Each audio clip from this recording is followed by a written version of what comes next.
Hello everyone and welcome back to another video from Crazy Gamer. In this video, I'm going to show you how to host and create a new game on Blockman Go. So let's get started right away.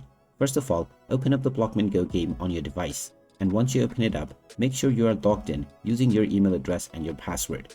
After logging in, you will end up within the home page, from which you can choose from various different games to play. Now, if you wish to host your very own game, then tap on the message icon at the bottom, which will take you into the chat page. From here, tap on Party and then tap on the plus icon at the bottom in order to create your very own game.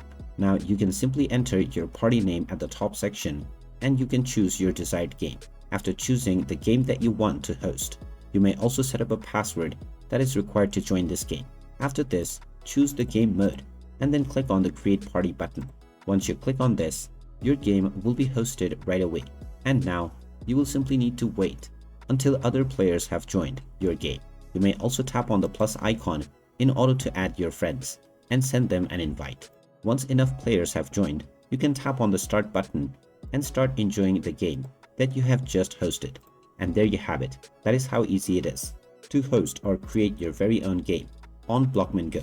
If you find this video helpful, make sure you hit that like button and subscribe to our channel if you haven't done so already. Also ring that notification bell to never miss another update from us. Thank you for watching and I will see you again in the next video.